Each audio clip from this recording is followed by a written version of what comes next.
हिजोको आम हडतालको तयारीका सन्दर्भमा सर्लाही जिल्लाका एकजना होनहार युवा नेता कमरेड डाचाराज वाग्लेको दुःखद मृत्यु भएको छ। सडक दुर्घटनामा भनिएको छ, तर त्यो अझै अध्ययन गर्नुपर्ने प्रकृतिको छ त्यो, र पार्टीले अध्ययन गर्दै पनि छ। म यस सन्दर्भमा कमरेड डाचाराज वाग्लेप्रति हार्दिक श्रद्धाञ्जली व्यक्त गर्न चाहन्छु। शोकाकुल परिवार र अरू आफन्तजन सबैलाई समवेदना व्यक्त गर्न चाहन्छु। बाबा सनफ्लावर ओइल, शुद्धता यसमै भेटिन्छ। अब तपाईहरुले प्रश्नहरू राख्नु भएको छ। हुन त पार्टीको तर्फबाट हामीले कुन उद्देश्यको निम्ति र कसरी हिजोको आम हडतालको कार्यक्रम गर्यौं भन्ने बारेमा कमरेड माधव नेपालले स्पष्ट ढङ्गले राखि नै सक्नु भएको छ। तर पनि तपाईहरुले फेरि केही जिज्ञासाहरू राख्नु भएको छ।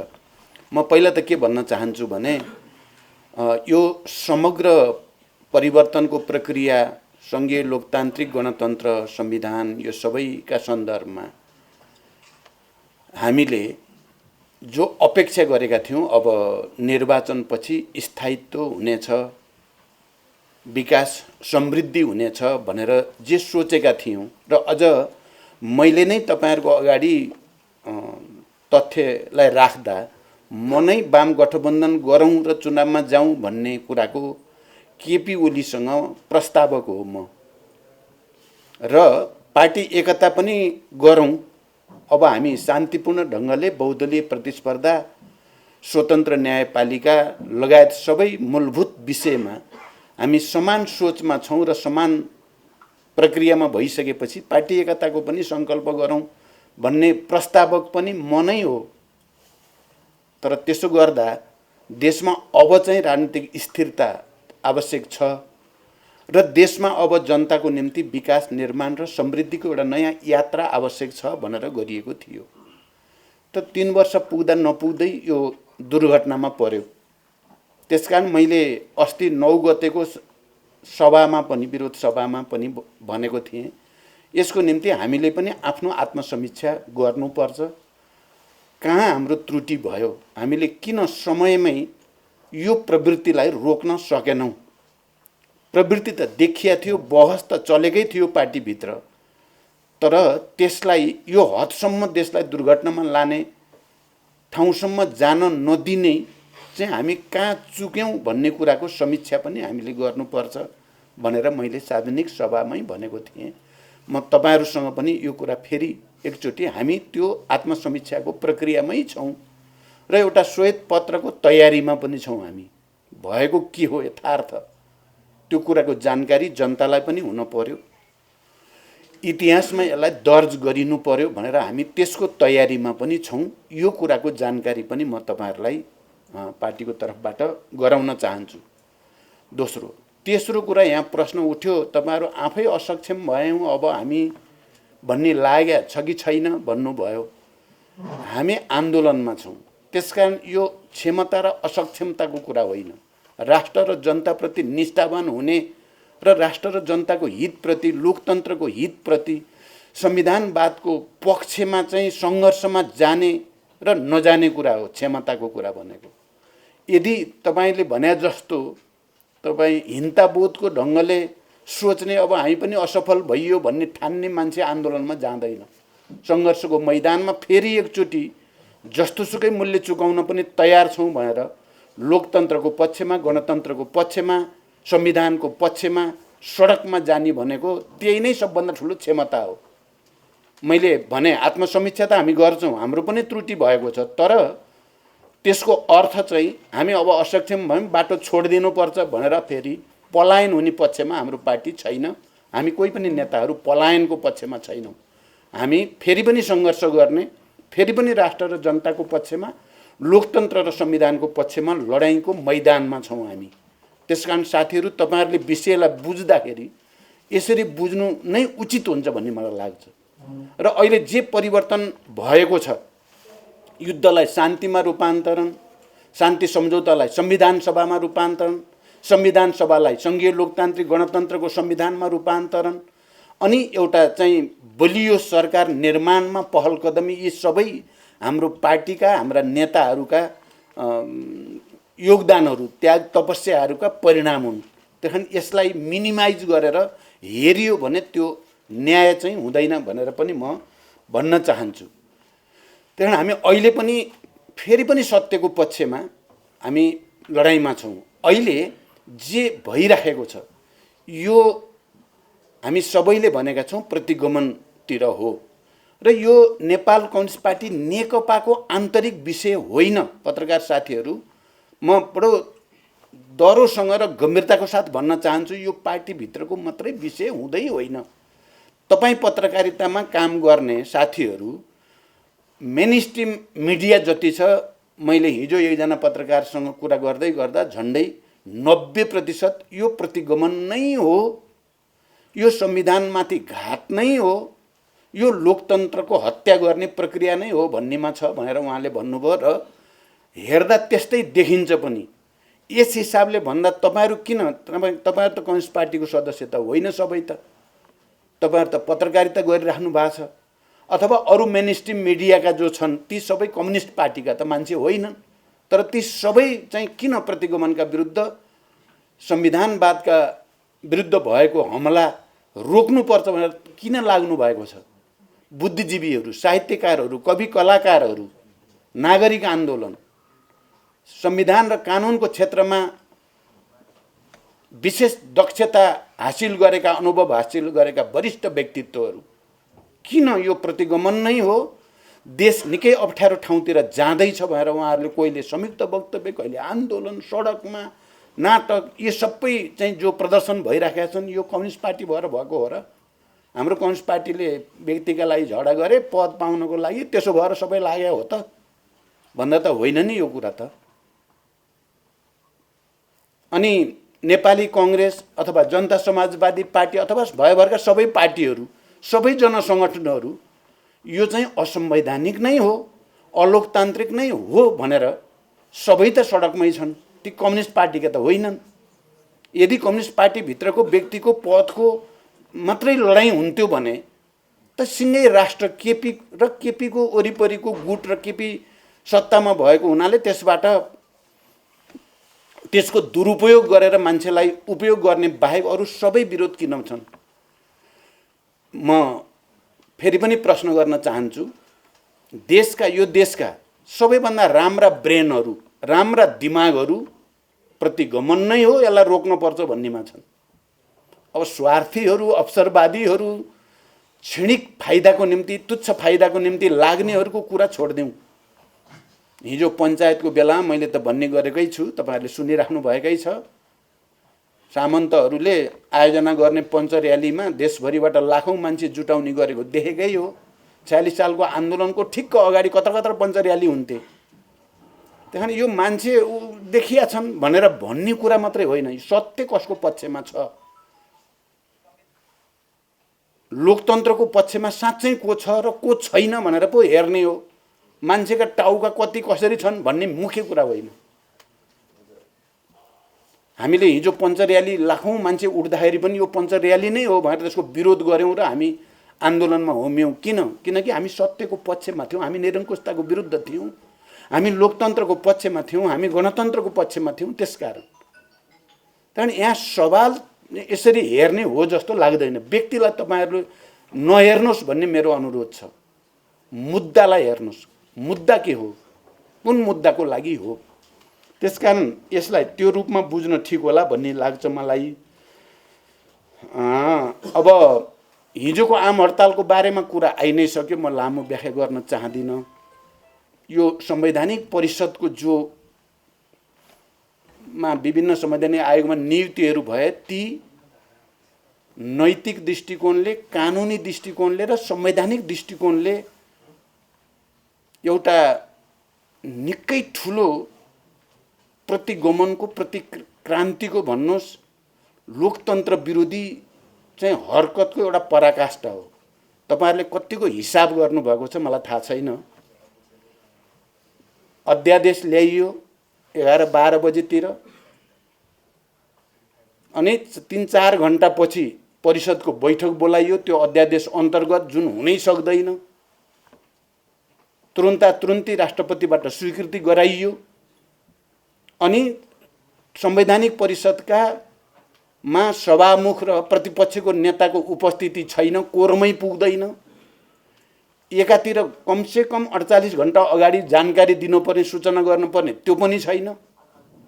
अर्कोतिर अध्यादेश ल्याइसकेपछि सबैलाई बैठकमा आउने वातावरण बनाउनु पर्ने, त्यो पनि छैन।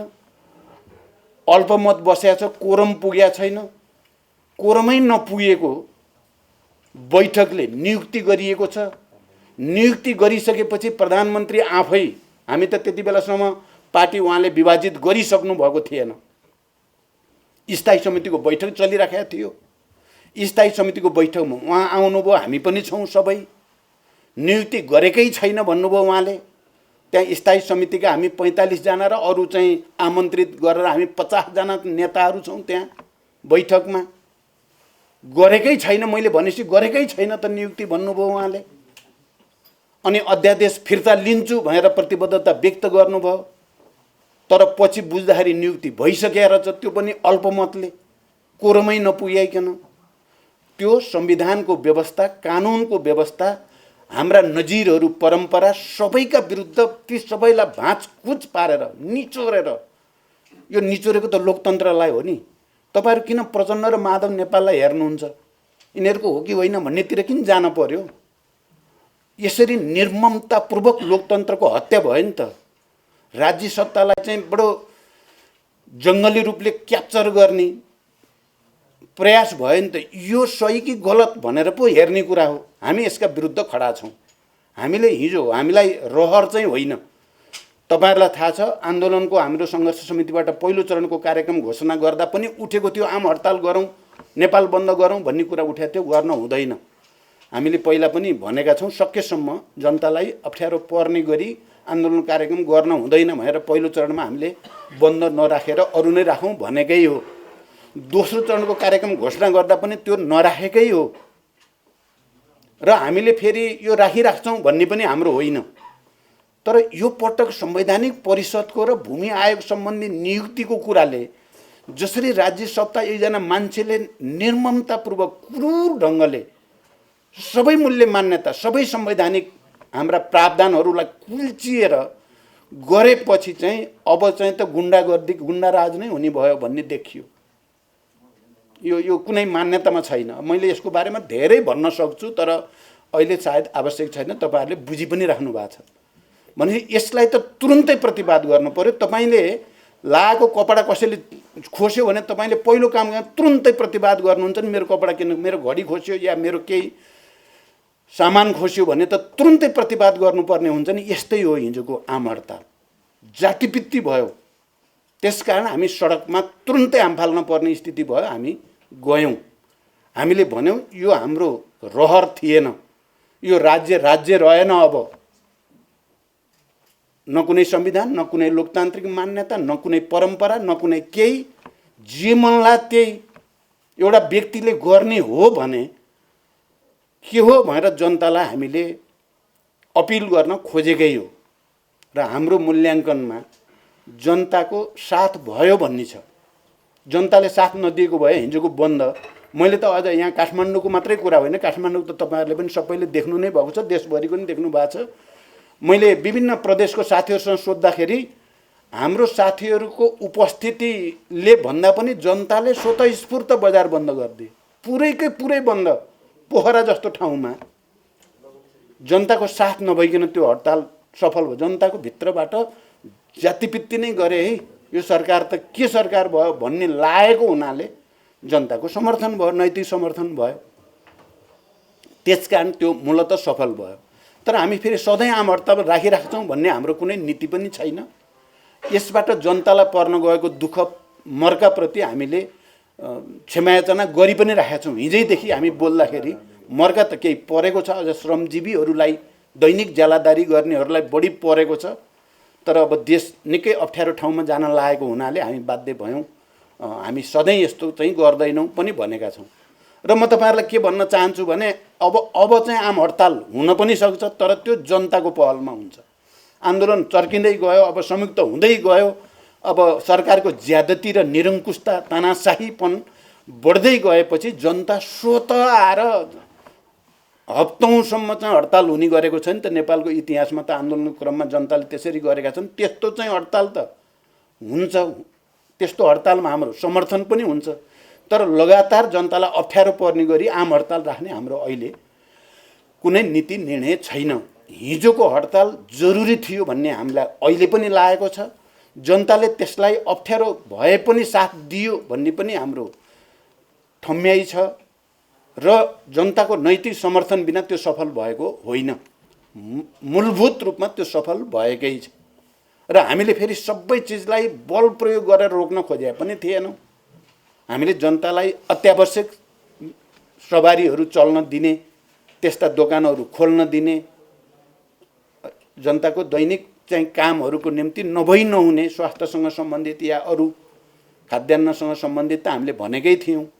तर हाम्रो संवेदनशीलता जनताप्रति छ भन्ने कुरा हो। यो मैले यो कुरा पनि प्रश्न राख्न चाहेँ। अब हामीले आन्दोलनको स्वरूप फेर्ने भनेको कस्तो पर्यो भने, हामी त 62-63 को जनआन्दोलन 19 दिने जनआन्दोलनसम्म आउँदा अब यस प्रकृतिको आन्दोलन गर्न सायद पर्दैन नेपालमा। संविधान सभाको चुनाव, शान्ति सम्झौता, सङ्घीय लोकतान्त्रिक गणतन्त्रको घोषणा भइसकेपछि र एउटा युगान्तकारी परिवर्तनतिर हामी गइसकेपछि अब आन्दोलन तुरुन्तै यस प्रकृतिको गर्नु पर्ला भन्ने त सोचिएको थिएन। तर अहिले परिस्थिति कस्तो बनेको छ भन्दा चाहिँ हामी फेरि एकचोटि सडकमा, फेरि एकचोटि आन्दोलन लोकतन्त्रकै लागि जानु परेको छ र हामी जनतालाई साथ लिएर, जनताको विश्वास लिएर नै हामी जान चाहन्छौँ। हामी हातेमालो गर्न चाहन्छौँ। तपाईँहरूले यो प्रश्न नि सोध्नुभयो, अरू पार्टीहरू संयुक्त आन्दोलन हुन सक्छ फागुनबाट भन्ने पनि कुरा आयो, के साँच्चै हो कि होइन? म तपाईँहरूलाई यो जानकारी गराउन चाहन्छु कि 5 गते पुसमा चाहिँ संसद भङ्ग गर्ने, विघटन गर्ने सिफारिस भएदेखि नै हामी पार्टीहरूको बिचमा सहकार्य गरि नै राखेका छौँ। पहिलो बैठक हामीले नै आयोजना गऱ्यौँ, सर्वदलीय बैठक सिंहदरबारमा, र हामीले अब संयुक्त रूपले यसको प्रतिवाद गर्नुपर्छ, यो असंवैधानिक छ, अलोकतान्त्रिक छ भन्ने कुरा गऱ्यौँ र ल ठिक छ, पहिला आफ्नो आफ्नो ढङ्गले आन्दोलनमा जाउँ, त्यसपछि बिस्तारै संयुक्त बनाउने प्रयास हुनुपर्छ भनियो। दोस्रो बैठक नेपाली कङ्ग्रेसको केन्द्रीय कार्यालय सानेपामा बसियो। त्यहाँ पनि हामीले गम्भीर रूपले छलफल गऱ्यौँ। यो त परिस्थिति निकै चुनौतीपूर्ण छ, गम्भीर छ, देश निकै अप्ठ्यारो ठाउँतिर जाँदैछ भन्ने छलफल भयो। त्यहाँ पनि हामीले यो असंवैधानिक नै हो, अलोकतान्त्रिक नै हो, तर अहिले आफ्नो आफ्नो ढङ्गले आन्दोलन गर्दै जाउँ, एउटा बिन्दुमा गएर फेरि यसलाई संयुक्त बनाउने बारे सकारात्मक ढङ्गले सोचौँ भनेरै हामी उठेको हो। यसबिचमा हाम्रा नेता साथीहरू, अझ खास गरी कमरेड माधव कुमार नेपाल र मैले नेपाली कङ्ग्रेस, जनता समाजवादी पार्टी, अरू पार्टीहरूसँग, थुप्रै पार्टीहरूसँग, विभिन्न सङ्घ संस्थासँग, नागरिक आन्दोलनसँग हामी लगातार छलफलमा छौँ। किनकि यो विषय सिङ्गै राष्ट्रको विषय बनेको छ, त्यही कारण सिङ्गै राष्ट्रलाई एकताबद्ध गरेर लानुपर्छ भन्ने हाम्रो बुझाइ छ। त्यसकारण हामी सहकार्यमा छौँ, अन्तर्क्रियामा छौँ र हाम्रो कोसिस छ कि आन्दोलनलाई अब संयुक्त गरौँ। एक्लै गर्नुभन्दा संयुक्त गर्दा नै त्यसले दिने प्रभाव, त्यसको असर चाहिँ ठुलो हुन्छ भएर हामी लगातार छलफलमा छौँ।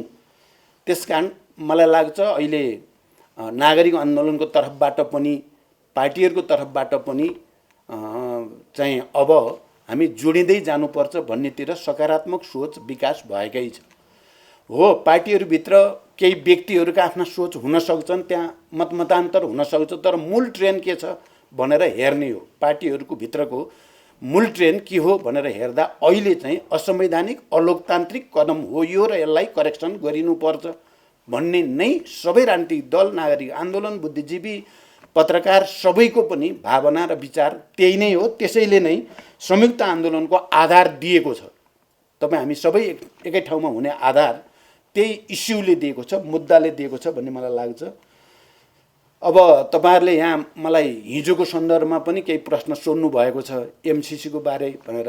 एमसीसी बारे तपाईहरुलाई थाहा छ, हाम्रो पार्टी भित्र छलफल चल्यो। पोहोर साल केन्द्रीय समितिको बैठकमा छलफल चल्यो। केन्द्रीय समितिले कार्यदल बनायो। कार्यदलले चाहिँ सुझाव प्रतिवेदन दिएको छ र हामीले पार्टीले अन्तिम निर्णय गरिसकेको स्थिति छैन। पार्टीले यही गर्ने भन्ने त्यो सुझाव प्रतिवेदनमाथि छलफल गरेर अन्तिम निर्णय लिएको स्थिति छैन। फेरि अहिले हामी संवैधानिक परिषदमा भएको ज्यादतीपूर्ण नियुक्ति, म त भन्छु त्यो त गुण्डागर्दी टाइपको छ। पत्रकार साथीहरू, यो सामान्य खालको छैन।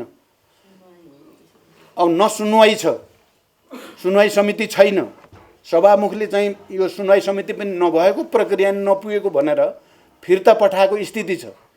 यो बेलामा 10 थरीका नारा लगाउनु भन्दा नारा जे आन्दोलनको आजको ठोस कार्यक्रम हो त्यही केन्द्रित गरौँ भने हो। मैले नारा त थुप्रै लाउन सकिन्छ।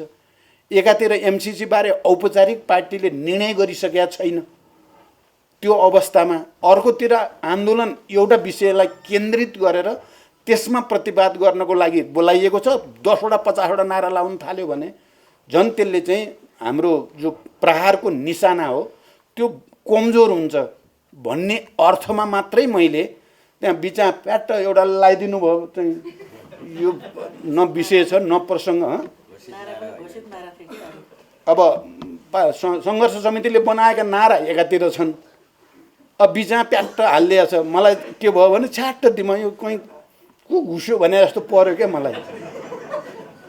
हुने नारा लाउनु पर्छ नि, भनेको नारा लाउनु पर्छ। हाम्रै साथी हुने ती त। त्यस्तो ठानेर मैले जतापाति उता नारा नगर्नुहोस् न यसरी भनेर भने मात्रै हो। त्यसको अर्थ म एमसीसी को समर्थनमा गएँ, मैले नीति बदलेँ भन्ने कुरा होइन। हामी पार्टीमा गम्भीर रूपमा नै त्यसको विषयलाई लिइरहेका छौँ, छलफल गरिरहेका छौँ। मैले अस्ति भर्खरै पनि अमेरिकन राजदूतसँग कुरा गर्दा पनि यसलाई परिमार्जन गर्ने सम्भावना छ कि छैन, परिमार्जन गर्न जरुरी छ। हामी हाम्रो राष्ट्रिय हित अनुसार हामी यसलाई रिजेक्ट चाहिँ गरेका छैनौँ, तर यत्तिकै चाहिँ मा पनि हामी हुन्छ भन्ने पनि लागेको छैन भनिरहेको छु मैले। त्यही यो विषय त्यस्तो होइन, म त्यसलाई क्लियर गर्न चाहन्छु। अब मैले भने नि अहिले चाहिँ झन्डै 70 वर्ष नेपाली जनताले शान्तिपूर्ण सशस्त्र सबै खालका जनआन्दोलन जनयुद्ध हुँदै यहाँ आइयो। अहिलेको यो परिवर्तन शान्ति र परिवर्तन दुईटै एकअर्कासँग घनिष्ठ रूपले जोडिएको छ। अहिले सरकारले जुन परिस्थितिमा जसरी विघटन गर्यो संसदको र देशलाई एउटा ठुलो संवैधानिक र राजनीतिक सङ्कटमा धकेल्ने काम गर्यो, यो चाहिँ प्रकारान्तरले देशमा फेरि गृहयुद्ध होस् भन्ने चाहेको हो केपी ओलीजीले। किनकि यो संविधान त शान्तिको पनि अङ्ग हो नि त। 10 वर्षको लामो युद्धलाई र ठुलो आन्दोलनलाई एउटा निकास दिने, जनआन्दोलनलाई पनि निकास दिने संविधान पो हो यो त। यो संविधानलाई कुल्चिने भनेको त शान्तिलाई पनि कुल्चिने भने हो। मैले बडो प्रष्टसँग भनेको छु, म आफै शान्तिप्रति प्रतिबद्ध, बहुदलीय प्रतिस्पर्धाप्रति प्रतिबद्ध। अब फेरि हिंसा फेरि युद्धतिर जाने भन्ने कुरा हुनै सक्दैन। मैले भनेको छु मेरो कमिटमेन्ट हो यो। म तपाईहरुको अगाडि पनि फेरि दोहोर्याउन चाहन्छु। तर शान्ति र आन्दोलनको पर्यायको रूपमा आएको संविधानलाई कुल्चिने भनेको शान्ति भङ्ग गर्ने कुरा पनि हो। लोकतन्त्रको हत्या गर्ने भनेको अराजकताको सुरुवात गर्ने भनेको पनि हो। म नगएर, हाम्रो पार्टी नगएर सबै चिज ठिकठाक हुन्छ भन्ने त छैन। यदि राज्यले र नेतृत्वले दुर्घटनातिर देश लग्यो भने त फेरि कहीँ न कहीँबाट कोही न कोहीले अराजकताबाट त फाइदा उठाउँछ। कहीँ न कहीँ एक्सट्रिमिजमले फेरि टाउको उठाउन सक्छ, अतिवाद आउन सक्छ त्यो दक्षिणपन्थी कोणबाट र त्यो चाहिँ उग्र वामपन्थी कोण जतैबाट पनि आउन सक्छ। पत्रकार साथीहरू, विषय यस अर्थमा मैले गम्भीर देख्छु। यो सामान्य छ, अलिअलि भयो, केपीले गरे, माधव नेपाल र प्रचण्ड नारायण काजीले गरे भने जस्तो होइन यो विषय। यो राष्ट्रसँग र लोकतन्त्रसँग, शान्तिसँग र संविधानसँग रिलेटेड यति गम्भीर जीवन र मरणको विषय भएर यो खडा भएको छ। त्यहाँ पत्रकार साथीहरूसँग म यसलाई तेस्रो जनआन्दोलन हुन्छ कि हुँदैन भन्ने भन्दा पनि यो इस्युलाई सच्याइन्छ कि सच्याइँदैन भन्ने कुरा हो। लोकतन्त्रको रक्षा हुन्छ कि हुँदैन, संविधानको रक्षा हुन्छ कि हुँदैन, शान्तिको रक्षा हुन्छ कि हुँदैन भन्ने सवाल हो यो। त्यसकारण यदि केपीजी जसरी पहिला त संसद भङ्ग, त्यसपछि अहिले संवैधानिक परिषदमा यो चाहिँ खालको नौटङ्की र यो निरङ्कुशताको यो पराकाष्ठा यस्तै गर्दैन। अब अर्को अरे फेरि के गर्ने रे, फेरि सङ्कटकाल लाउने रे, के गर्ने रे भन्ने जे छन् त्यो हुन्छ भनेपछि त जनता उठ्छ। नेपाली जनता महान छन् भन्ने छ हाम्रो बुझाइ। जनता उठ्छन्, किन जनता उठिसके भने पनि हुन्छ। अब त खालि 2-4 दिन समय मात्रै बाँकी हो। मैले भने नि बेस्ट ब्रेनहरू हामी एक ठाउँमा छौँ। तपाईँ पूर्व प्रधान न्यायाधीशहरू हेर्नुहोस्, उनीहरूको क्षमता, उनीहरूको चाहिँ ब्रेन हेर्नुहोस्, उहाँहरू कहाँ हुनुहुन्छ। अस्ति निर्वाचन आयोगका पूर्व प्रमुख आयुक्तहरू 5 जना गएर निर्वाचन आयोगमा भनेको कुरा त तपाईँहरूले सुन्नुभयो होला। ती पनि त नेपालका बेस्ट ब्रेन हुन् नि। शान्ति प्रक्रियादेखि भोजराज पोखरेलदेखि तपाईँ नीलकण्ठ हुँदै अयोध्यासम्म आउँदाखेरिका ती नामहरू पनि नेपालको शान्तिको निम्ति, संविधान निर्माणको निम्ति, लोकतन्त्रको सुदृढीकरणको निम्ति ठुलो भूमिका खेलेका व्यक्तित्वहरू हुन् नि। नियम कानुन र व्यवस्था जे छ संविधानभन्दा बाहिर जान पाइँदैन भन्ने सबैको छ। नागरिक आन्दोलन भन्नुहोस्, तपाईँ पत्रकारहरू भन्नुहोस्, बुद्धिजीवी प्राध्यापकहरू भन्नुहोस्, राम्रो स्वच्छ दिमाग भएका मान्छे जति यसको विरुद्ध खडा भइ नै सके र यो राष्ट्रको स्वाधीनताको सवाल पनि हो भन्न चाहन्छु म। यो राष्ट्रिय एकतालाई कायम राख्ने सवाल पनि हो, राष्ट्रिय स्वाधीनतालाई सुदृढ गर्ने सवाल पनि हो। मेरो बुझाइ त के छ भने केपीजीले आत्मसमर्पण गरिसक्नुभयो दक्षिण पन्थका अगाडि, प्रतिगमनका अगाडि। उहाँले आत्मसमर्पण गर्नुभयो भनेर हामी पनि गर्छौँ, नेपाली जनताले नै आत्मसमर्पण गरिदिन्छ त, गर्न सकिन्छ त भन्दा कुनै हालतमा गर्न सकिँदैन। त्यसकारण यो सवाल फेरि पनि सत्य र असत्यको, निरङ्कुशता र लोकतन्त्रको लडाईँ भइसकेको छ। त्यसमा पत्रकार साथीहरू तपाईँहरू खुद्रा मसिना माधव नेपाल प्रचण्ड केपी ओलीको भन्नेतिर नजानुहोस् क्या धेरै, त्यो जरुरी छैन। यो लडाईँ अर्को ठाउँमा पुगिसकेको छ। श्वेत पत्रको कुरा मैले गरि नै सकेँ। अब यो संवैधानिक नियुक्तिबारे काङ्ग्रेसको चाहिँ चुपचाप छ भन्ने जस्तो त मैले त हेर्दिनँ। फेरि मैले हेर्दा त के अरे काङ्ग्रेसको प्रवक्ताको यो गलत छ भनेर वक्तव्य नै आएछ, अरू नेताहरूले हाम्रो विरोध छ भनेर बोलिराख्नु भएकै छ। त्यसकारण काङ्ग्रेसले पुरै समर्थन गर्यो भन्ने लाग्दैन। अब शेरबहादुरजीलाई केही अप्ठ्यारो होला, उहाँको कुरा अलिकति त अप्ठ्यारो होला, तर काङ्ग्रेसबाट त प्रवक्ताले बोल्ने भने त काङ्ग्रेसकै त भर्सन होला। मैले त त्यो त्यस्तो ठिक हो भन्ने भने त देख्दिनँ म, बेठिकै हो भनेको देख्छु मैले। जनता समाजवादी पार्टी त सिधै विरोध, हामीले जुन भाषामा हाम्रो पार्टीले गर्यो त्यही भाषामा जसपाले पनि विरोध गरेको छ। अझ सुनवाई समितिको चाहिँ अध्यक्ष हाम्रो चाहिँ के अरे लक्ष्मणलाल कर्ण हुनुहुन्छ। उहाँ त यति यो त सबै हत्या भयो भन्नेमा हुनुहुन्छ। उहाँ सभामुखसँग सल्लाह गरेर लौ न यसलाई रोक्न पर्यो भन्ने मध्ये उहाँ नै हो। उहाँ पनि जसपाकै हो भन्दाखेरि त तपाईँ कानुनी रूपले पनि संवैधानिक रूपले पनि सही ठाउँमा भएका सही ब्रेनहरू सबै त विरोधमै छन्। त्यसकारण यो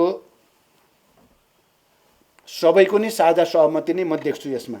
त्यस्तै तपाईँहरूले सोध्नुभयो भित्रभित्रै वार्ता भएको छ अरे विप्लवसँग भन्ने कुरा। अब यो भित्र र बाहिर भन्ने हाम्रो केही पनि छैन। हाम्रै पार्टीको कुरा गर्नुहुन्छ भने हामीले माधवजीले त 2 वर्ष अगाडि नै सार्वजनिक रूपले पनि भन्नुभएको थियो विप्लवहरूलाई प्रतिबन्ध लगाउनु भन्दा पनि उनीहरूलाई वार्तामा ल्याएर मूलधारमा ल्याउन सके राम्रो भनेर उहाँले नि बोल्नु भएको थियो, हामीले नि भनेका थियौँ। त्यति बेला विप्लव समूहलाई प्रतिबन्ध लगाउने कुरामा न पार्टी कमिटीमा कहीँ छलफल भयो, न म अध्यक्ष, 2टा अध्यक्ष मध्येको एउटा अध्यक्ष मसँग एक शब्द सोधियो, एकैचोटि क्याबिनेटबाट प्रतिबन्ध लगाएको घोषणा गरियो। हामीले यसरी नगर्न पर्थ्यो, पार्टीमा नि छलफल गरे हुन्थ्यो। एकैचोटि प्रतिबन्ध लगाउँदा झन् परिस्थिति झन् राम्रो हुँदैन भन्ने भित्र हामी हौँ। म माधवजी नारायण काजी हाम्रो यो टिमै त्यस्तो हो। केपी चाहिँ होइन, गर्नै पर्छ भन्ने हो। तर अहिले चाहिँ फेरि केपीजी चाहिँ ले वार्ता भनेर चिठी पठाउनु भयो अरे या चिठी पठाउँदै हुनुहुन्छ अरे के सुनिया छ। ठिकै छ, उहाँले गर्नुहोस्। त्यसको निम्ति हाम्रो भनाइ चाहिँ तपाईँ साँच्चै वार्ताप्रति तपाईँ इमान्दारितापूर्ण ढङ्गले विप्लवलाई पनि ल्याउन चाहनुभएको हो भने सबभन्दा पहिला त प्रतिबन्ध हटाउनु पर्यो। प्रतिबन्ध पनि राखिराख्ने अनि वार्ता नि गर्छु भनेको त्यहाँ त पोलिटिकल्ली मिल्दैन, त्यो त अन्तर्विरोधी कुरा हुन्छ। हाम्रो भनाइ त्यहाँ छ, आउने हो वार्तामा भने हाम्रो समर्थन हुन्छ। अब मैले भित्रभित्रै गरेको छु भन्ने कुरा चाहिँ त्यो होइन।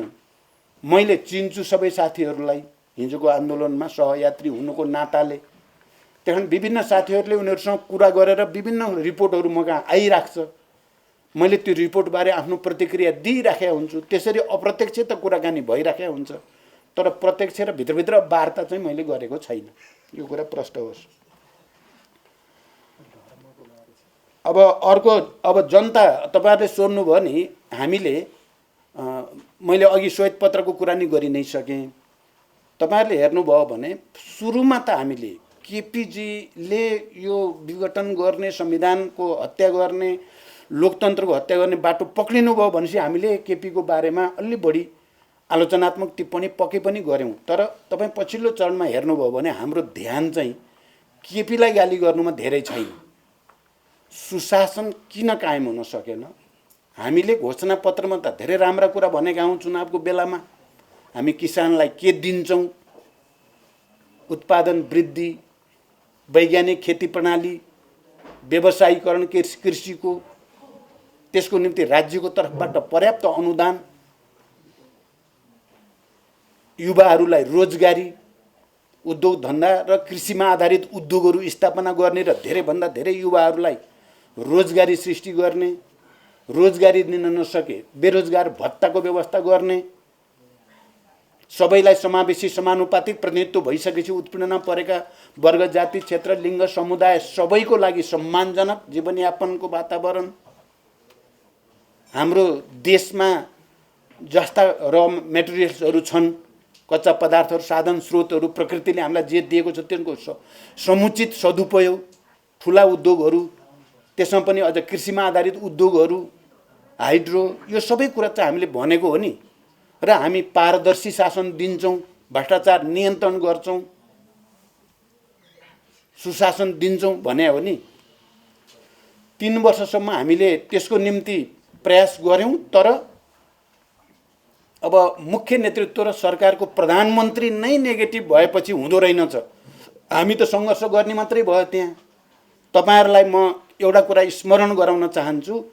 पहिलो चाहिँ नीति कार्यक्रम र बजेट प्रस्तुत गर्दा जस्तो नीति कार्यक्रम र बजेट आयो, संसदभित्र तपाईँ दृश्य सम्झिनु होला, हाम्रा साथीहरूलाई हामीले रोक्नै सकेनौँ। हामी चाहिँ पार्टी अनुशासन भनेर हामी आफै चाहिँ खुल्ला विरोध गर्न अप्ठ्यारो भयो। हामीले भित्र चाहिँ आलोचना गऱ्यौँ, यो बेठिक भयो। नीति कार्यक्रमबारे पनि पार्टीमा कुरै नगरिकन सरकारले जबरजस्ती ल्यायो, यो तरिका पनि गलत भयो र कार्यक्रम पनि गलत छ भनेर आलोचना त गऱ्यौँ। बजेट पनि, यो बजेटले हाम्रो घोषणापत्रको मर्म र भावनालाई पक्रेन। यो बजेट त अर्कै दिशातिर गयो। यो समाजवाद उन्मुख छैन यो बजेट, यो उदार पुँजीवाद उन्मुख छ, यो दलाल पुँजीपतिलाई पोस्ने खालको भयो भनेर हामीले भन्यौँ। तर हामीले सांसदलाई रोक्न सकेनौँ। तपाईँहरूले दृश्य सम्झिनुहोस् त, संसदभित्र हाम्रै साथीहरू झन्डै झन्डै विद्रोह गर्ने जस्तो भयो। पहिलो बजेट आउँदा उहाँ झन्डै 2/3 सरकार बनाइया छ। जनतालाई अब के न हुन्छ भन्ने परेको छ, पारिएको पनि छ। तर सरकार उल्टो बाटो हिँड्न थालिहाल्यो। विरोध त त्यति बेलै भयो। दोस्रो बजेट आयो त्यस्तै भयो, तेस्रो आयो त्यस्तै भयो। अब म के भन्छु तपाईँहरूलाई भने हामीले अब गर्ने भनेको त हामीले सुशासन र हामीले घोषणापत्रमा गरेका सङ्कल्पहरू प्रतिबद्धता अनुसारको सरकार बनाउने भने हो। केपीलाई त्यही गराउन बल गरियो, भएन। उनलाई करेक्सन गर्न हामीले कम मेहनत गरियो भन्ने होइन, धेरै मेहनत गरियो। तर केपी चाहिँ करेक्सन हुनेतिर भन्दा अझ निरङ्कुश, अझ आई एम द स्टेट भने जस्तो गरी मै नै हो सबै भने जस्तो। जबकि लोकतन्त्रको एउटा फन्डामेन्टल सबैले बुझ्ने विश्वव्यापी मान्यता के हो भने बहुमतको शासन, अल्पमतको प्रतिपक्ष। जहाँ पनि छलफल गर्ने बहुमतको निर्णय मान्ने, पार्टीभित्र पनि बहुमतको निर्णय पार्टीको निर्णय हुन्छ। यो विश्वव्यापी हो। यो जहाँ कहीँ लागू हुन्छ। अल्पमतको मानेर त हिँड्दैन नि कोही नि। तपाईहरुले यो कुरा त देख्नु भएको छ। पहिलेदेखि हामीले प्रतिबद्धता पनि त्यही हो। फेरि यो प्रणाली अन्तर्गत केपीजी सचिवालयमा अल्पमत, स्थायी समितिमा 1/3 मात्रै, केन्द्रीय समितिमा 1/3 मात्रै, संसदभित्र 2/3 बहुमत उहाँको विरोधमा छ संसद। अनि त्यसो भएपछि उहाँले त सजिलै छोडिदिएपछि त समस्या हल हुन्थ्यो नि त। जतासुकै अल्पमतमा परेको कुरा त अब जगजाहेर छ। तपाईहरुले बुझ्नु भएको छ जतासुकै उहाँ अल्पमतमा किन पर्नुभयो त। हामी माधवजी लगायतको हाम्रो टिम बहुमतमा के गरी भयो? हामीले जालझेल गरेर भयो र। 3-3टा पूर्व प्रधानमन्त्री, उप प्रधानमन्त्री, परराष्ट्र मन्त्री, मन्त्रीहरूको लस्कर, 12-15 वर्ष पार्टी चलाएको माधवजी 16 वर्ष लगातार पार्टी प्रमुख, झलनाथजी पनि 12-15 वर्ष पार्टी प्रमुख, प्रधानमन्त्री, म आफै, अरू साथीहरू पनि। हामीतिर बहुमत के गरी भयो त? उहाँले बनाए हुन्थ्यो नि त बहुमत। उहाँको त्यही आचरण व्यवहार र निरङ्कुश शैलीका कारण चाहिँ सबै साथीहरू विरोधमा जाने स्थिति भयो।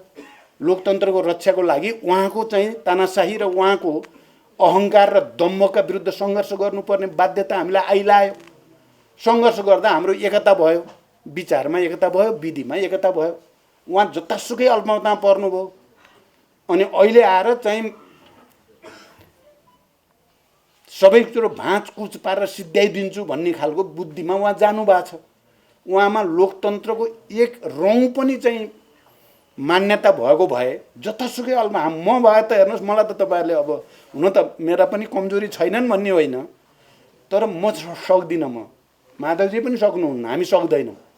जतासुकै अल्पमतमा पर्दा पनि यसलाई नि भत्काइदिन्छु, त्यो पनि नियम तोडिदिन्छु, संविधान पनि बाँधिदिन्छु, लोकतन्त्र पनि जहाँसुकै जाओस्। हामी त भन्नै सक्दैनौँ, हामी त छोडिदिइहाल्छौँ। तर उहाँ चाहिँ त्यता जानुभएको छ। अब कसले उहाँलाई उचालेको छ त्यो पनि तपाईँ हामीले देखेका छौँ। त्यसकारण अब जनता चाहिँ मैले हेर्दा के देख्छु भने 2-4 दिन ढिलो छिटो मात्रै हो, जनता आम रूपमा सडकमा आउने स्थिति बन्छ र यो निरङ्कुशता परास्त हुन्छ।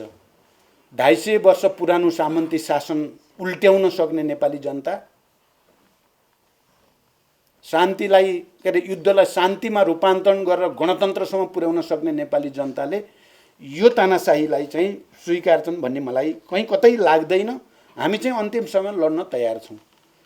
कोही कोहीलाई के भ्रम हुँदो रहेछ भने अब अहिले अदालतमा केस छ, निर्वाचन आयोगमा केस छ, अनि हल्ला पनि छ, सेटिङ छ रे, सेटिङ भन्ने। सबभन्दा ठुलो सेटिङ त जनताको सेटिङ नै हुन्छ। जनता उठेपछि सब सेटिङहरू भत्किन्छन् भन्ने नै लाग्छ। र कसैलाई लागेको छ सेटिङ अनुसार फैसला हुने, नेपाली जनताले खुरुखुरु मान्छ भने त्यो ठुलो भ्रममा छ। त्यो भ्रम कसैले नपाले हुन्छ।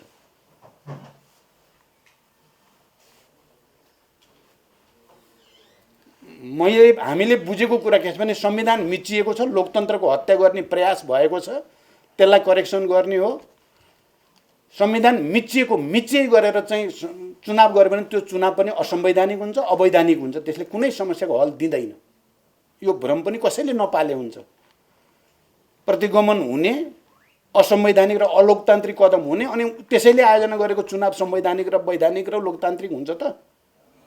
नेपाली जनताले अनि खुरुखुरु मान्छ त भन्दा त मान्दैन। यो कुरा पनि प्रष्ट होस् भन्ने म चाहन्छु। अब तपाईहरुले सोध्नुभयो त्यो निर्वाचन आयोगको कुरा नि त्यही हो। निर्वाचन आयोगले संविधान अनुसार गर्छ भन्ने हामीलाई अहिले पनि अझै पनि हामी भरोसा गरेका छौँ। अदालतले पनि गर्छ भनेर भरोसा गरेका छौँ। गरेन भने के हुन्छ भने अब चाहिँ अब यो त मैले त भने नि यो कयामत हुन्छ भन्ने गरेको छु कहिलेकाहीँ म। अब यो चाहिँ अहिले सोध्ने विषय होइन। भएन भने त्यस्तै बेलै हुन्छ। जे हुन पर्ने त्यही बेला हुन्छ। तर जे हुन्छ राम्रो हुँदैन, त्यो चाहिँ पक्का हो। तर हामीले अहिले पछिल्लोचोटि निर्वाचन आयोगमा गएर गरेको कुराकानी अनुसार चाहिँ फेरि हाम्रो विषय हामीले प्रष्ट राखेका छौँ। संविधानले नि प्रष्टै भनेको छ, ऐनमा पनि प्रष्टै छ। अन्तिममा पार्टी विभाजित भयो भने कसलाई के को आधार भन्दाखेरि बहुमत 50+1 भएपछि मान्यता पाइहाल्छ। हामीसँग मोर देन 2/3 हुँदा त आँखा चिम्लेर गर्नलाई केही गाह्रो छैन। गर्छ निर्वाचन आयोगले भन्ने नै हामीलाई लाग्छ। अब विचारको लडाइँ होइन यो भनेर भन्नुभएको छ। अहिलेको खुसीको कुरा के भएको छ त फेरि भने अहिलेको यो आन्दोलनमा युवा पुस्ता जोडियो। हेर्नुहोस्, तपाईँहरूले भन्नुहुँदैन खालि तपाईँहरू आफै मात्रै बुढाखाडा। अहिलेको आन्दोलनको विशेषता चाहिँ युवा पुस्ता जोडियो फेरि राजनीतिमा। कता कता के होला जस्तो डर भएको थियो। यो प्रतिगमनपछि विद्यार्थीहरू, युवाहरू, सबै मजदुरहरू, किसानहरू, सबै तहका पनि एज ग्रुप हेऱ्यो भने युवा पुस्ता नै सबभन्दा बढी छ अहिले आन्दोलन। त्यसकारण यस अर्थमा नेगेटिभली एउटा पोजिटिभ चिज उत्पादन हुँदैछ। युवाहरू फेरि एकचोटि राष्ट्रप्रति, फेरि एकचोटि लोकतन्त्रप्रति जागरुक हुने वातावरण बनेको छ। यसलाई तपाईँ पत्रकार साथीहरूले नि अझ प्रोत्साहित गर्नुपर्छ। र हामी त तपाईँहरूले भने जस्तै हामी त अब जीवनको उत्तरार्धतिर, त्यो पनि अब 2-4 वर्ष कति हो को स्थितिमा छौँ। हाम्रो आशा भरोसा र हामीले गर्न चाहेको युवाहरूकै निम्ति हो। हामी रोजगारी दिन्छौँ भनेको नि लिडरसिप भने ठुलो कुरा रहेछ क्या पत्रकार साथीहरू। लिडरसिप भने ठुलो, कसको हातमा लिडरसिप हुन्छ भन्ने कुरा धेरै ठुलो कुरा हुँदो रहेछ। लोकतान्त्रिक आन्दोलनमा लिडरसिपले के भूमिका खेल्यो, शान्तिमा लिडरसिपले के भूमिका खेल्यो, संविधान निर्माणमा के भूमिका खेल्यो। अहिले मेरो त सपना थियो, हाम्रो त सपना थियो, अब त कम्युनिस्ट पार्टीको बहुमत भएपछि राम्रोसँग विकासमा लाग्न पाइएला, जनतालाई सबैलाई खुसी बनाएर लिएर जान पाइएला भनेको त लिडरसिप त्यस्ता मान्छेको हातमा परेपछि त उल्टो पो भयो। त्यही कारण हामी पनि चाहिरहेका छौँ युवाहरूलाई नै अगाडि ल्याउँ। हामी त्यो वातावरण बनाउन बल गरिरहेका छौँ र अर्को हामी आफै युवा बन्न नि बल गरेका छौँ है। त्यो नि बुझ्नु होला। सडकमा अहिले यो उमेरमा सडकमा पलेटी कस्ने भनेको चाहिँ त्यो युवा हुने कोसिस पनि हो। अब यो विचारको लडाइँ होइन भन्ने कुरा चाहिँ अब गयो, यो विचारकै हो, प्रवृत्तिकै हो, सत्य र असत्यकै लडाइँ हो। अब कम्युनिस्टहरूले जो अवसर प्राप्त गरेको अब नप्राप्त गर्ने खतरा पैदा भयो भनेर तपाईँहरूले भनेकोमा म सहमतै छु। खतरा पैदा चाहिँ भएको छ। कम्युनिस्ट आन्दोलनलाई विभाजित गर्ने यो काम केपी ओली मार्फत सबै देशभित्र बाहिरका दक्षिणपन्थी प्रतिक्रियावादीहरूले गरे। केपीजी आत्मसमर्पण गरेकै हो। त्यसकारण त्यो खतरा पैदा भएको त छ, तर अब चाहिँ हुनै सक्दैन भन्ने चाहिँ स्थिति होइन। अहिले पार्टीगत रूपमा र स्पिरिटको कुरा गर्नुहुन्छ भने हामी जस्तो सुकै तहमा गएर भए पनि जनतालाई विश्वासमा लिने, आफ्ना गल्ती कमजोरी सच्याउने, जनताको सेवाको निम्ति समर्पित भएर लाग्दा फेरि पनि कम्युनिस्ट पार्टीलाई बहुमतमा ल्याउन सकिन्छ भन्ने विश्वास हाम्रो छ। तपाईँ अहिले त हामी त झन् तपाईँहरूले देखिराख्नु भएको छ, चाहे त्यो पुस 14 गते हामीले काठमाडौँमा गरेको प्रदर्शन होस्, या अस्ति माघ 9 गतेको प्रदर्शन होस्, या अहिले पछिल्लोचोटि माधवजी र मसँगै गइयो बुटोलको या विराटनगरको या धनगढीको हो, या अरू सुर्खेत लगायत बाँके बर्दिया विभिन्न ठाउँमा जे देखिएको छ। अब बिस्तारै अत्यधिक ठुलो सङ्ख्या कार्यकर्ताले कुरो बुझ्दै गएको स्थिति छ, जनताले कुरो बुझ्दै गएको स्थिति छ, सही को हो गलत को हो भन्ने कुरा छुट्याउन थालेको स्थिति छ। त्यसकारण हामी निराश चाहिँ छैनौँ, हामी जित्छौँ। हामीले फेरि एकचोटि वातावरण बनाएर पहल कदमी लिएर यो राष्ट्रको नेतृत्व लिन सक्छौँ भन्ने आत्मविश्वास साथ हामी हिँडेका छौँ। म पत्रकार साथीहरूलाई यो कुरा जनतालाई कन्भे गरिदिन पनि म आग्रह गर्न चाहन्छु। राम्रो भएको भए मैले अघि नै भनिसकेँ, हाम्रो त सपना त अर्कै थियो नि। अब यो संघीयताले विकृति भएको होइन, संघीयता लागू नै भएन। संघीयतालाई हो, संघीयताप्रति जनतामा वितृष्णा फैल्याउने गरी सरकारले काम गर्यो। किनभने केपी ओलीजी संविधान बनाउने बेलामा पनि समावेशिता र संघीयता भनेको मन पराउनु हुने थिएन। उहाँले विधेयकहरू बनाउँदा, ड्राफ्ट गर्दा पनि संघीयता विरोधी ढङ्गले ल्याउनु भयो, पार्टीमा नि छलफल नगरिकन। कर्मचारी वितरण गर्दाखेरि पनि उही केन्द्रीकरण, उही पहिलाकै शासन सत्ता जस्तै केन्द्रीकृत शासनको जस्तै गरी बनाउन खोज्नुभयो। अनि बजेट विन्यास गर्दा पनि उहाँले केन्द्रीकरणलाई नै जोड दिएर गर्नुभयो र संघीयता काम छैन, यसले केही नै गर्न सक्दो रहेनछ भन्ने पार्ने ढङ्गले गरियो। गल्ती त्यहाँ भयो, संघीयता आफै गल्ती होइन। सङ्घीयताले त हामीले त सपना सिंहदरबारको अधिकार प्रदेशमा, सिंहदरबारको अधिकार गाउँ गाउँमा भने हो। त्यसो भयो भने जनता आफै मालिक हुन्छन् शासन सत्ताको भन्ने हो यसको सपना त। तर यसलाई पहिल्यै भाँचकुच पारेर यो ठिक छैन भन्ने बनाउन खोजियो, समस्या त्यहाँ हो। सङ्घीयता आफै समस्या हो।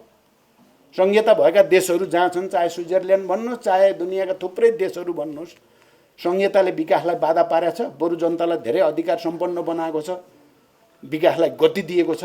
नेपाल जस्तो देशमा यसले गति दिनुपर्ने हो, दिने कुरा हो, तर नेतृत्व नै यसको विरुद्ध भइदिएपछि चाहिँ अहिले बदनाम गर्न खोजिएको छ। हामी यसलाई करेक्सन गर्न चाहेका छौँ।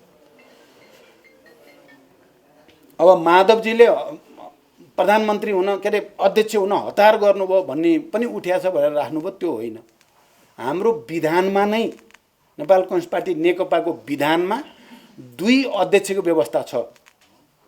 महाधिवेशन नहुँदासम्म 2 अध्यक्षलाई कायम राख्ने कुरा गरिएको छ। त्यसकारण केपी ओलीले अनुशासनहीन काम गरेर उहाँलाई अध्यक्षबाट हटाइएपछि विधानको व्यवस्था अनुसार नै अर्को कसै न कसैलाई अध्यक्ष बनाउनै पर्थ्यो।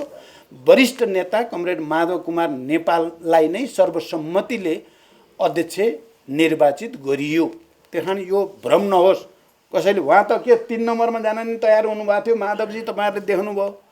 हतारो भएको भए त त्यो नमाने हुन्थ्यो नि त। 2 नम्बरमा भने 2 नम्बर, 3 नम्बर भने 3 नम्बर हुन तयार मान्छेलाई अध्यक्ष हुन हतारो गरेको भनियो भने त्यो चाहिँ न्यायपूर्ण हुँदैन। तपाईँहरू क्लियर हुनु होला त्यसमा। हामीले 2टा अध्यक्ष महाधिवेशनसँग राख्नै पर्ने हुन्छ। विधानमा 2टा अध्यक्ष भनेको चाहिँ केपी ओली र प्रचण्ड हो भनेर त लेखा छैन नि। यहाँ कतिपयलाई केपी ओली र प्रचण्ड पो हो त अध्यक्ष भनेर पनि भ्रम छ।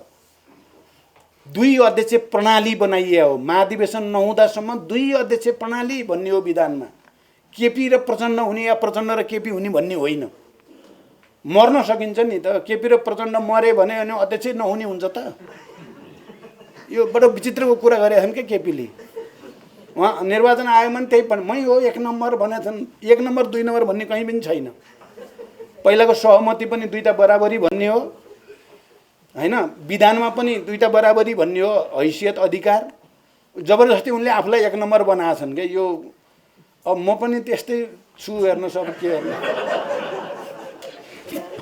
लाटो भन्ने कि सोझो भन्ने कि उदार भन्ने कि भावुक भन्ने कि 1 नम्बर। अब हेर्नुहोस् तपाईँभन्दा 3टा भोटा मैले बढी फटाएको, मलाई 1 राखिदिनु नि त के भयो त भनेपछि मैले मान्ने। अहिले त निर्वाचन आयोगमा म 1 नम्बर भन्नुहुन्छ भन्ने लागेको भए त ज्यान गए मान्दैन थिएँ नि। कुरा भन्नुभयो त यो कस्तो अत्याचारी भयो क्या यो। त्यहाँ फेरि अनि अध्यक्षलाई कारवाही गर्न नपाउने भन्ने त हुँदैन नि। केन्द्रीय समितिको 2/3 बहुमतले त मजाले कारवाही गर्न सक्छ। बहुमतले गर्न सक्छ नि कारवाही। गर्यो कारवाही। माधवजी हुनुभयो, हामी फेरि विधान अनुसार अगाडि बढिरहेका छौँ। यो त सिधा कुरा छ यो। अब अर्को चाहिँ यो मैले कहीँ पनि त्यस्तो कम्युनिस्ट र क्रिस्चियन एउटै हुन् भनेको कहीँ पनि छैन। यो कस्तो भाषा कताबाट आयो। मैले भनेको के हो भने धर्मनिरपेक्षता हुनुपर्छ, राज्य धर्मनिरपेक्ष हुनुपर्छ भन्ने कुरामा जो सहमत छन् तिनीहरूसँग कुरा मिल्छ भने हो। धर्मनिरपेक्ष हुनुपर्छ राज्य भन्ने कुरामा सहमतहरूसँग कुरा मिल्छ भनेको हो। अब उनीहरूसँग दर्शनै मिल्छ, विचारै मिल्छ भन्यो भन्ने कुरा सत्य होइन। अर्को तपाईँहरूले भन्नुभयो हिजो गाडीमा गइस् भनेर। अब यो पनि हैरान भयो। अब यहाँ सेक्युरिटी अहिले पनि यहाँ चाहिँ सबै हुनुहुन्छ। म हिजो घरैबाट हिँडेर जान सोचेको थिएँ। हामी त छोड्न सक्दैनौँ भन्नुभयो सेक्युरिटीका सबैले, अरू साथीहरूले पनि। त्यसो भए गाडी अलि परसम्म लैजाउँ अनि हिँडेर जाउँ भनेर आइयो। हिँडेरै गएँ म। पहिला 7 बाटोको कार्यक्रममा तपाईँहरूले पनि नोट गर्नुभयो होला। अब मलाई लाग्यो म 2-4वटा कार्यक्रम हेरौँ, एउटामा मात्रै बसिराखे नि हुन्थ्यो। म 1 घन्टा 1.5 घन्टा त्यहीँ बस्न नि सक्थेँ। तर कोटेश्वर पनि गइहालौँ भन्ने भयो। कोटेश्वर जाने, कोटेश्वरबाट फेरि रत्न पार्क जाउँ कि भन्ने भयो थियो। रत्न पार्कमा राम्रै भइरहेछ भनेपछि ठिकै छ, फेरि सङ्घर्ष समितिको संयोजक नै त्यहाँ हुनुहुन्थ्यो भनेर म पुल्चोक गएँ। अब त्यहाँबाट पुल्चोक जाँदा हिँडेर जाँदाखेरि त मलाई त घन्टै लाग्ने भयो। फेरि त्यसपछि त गाडी चढ्नु नै उचित हुन्छ भन्ने देखियो र चढियो। अब गाडी चढ्ने कुरालाई यत्रो बनाउनु भयो तपाईँहरूले। अब तपाईँहरूले यो यति भनिसकेपछि र मिडियामा आएपछि म सतर्क भएको छु। ल आउनु ल धन्यवाद साथीहरू ल है त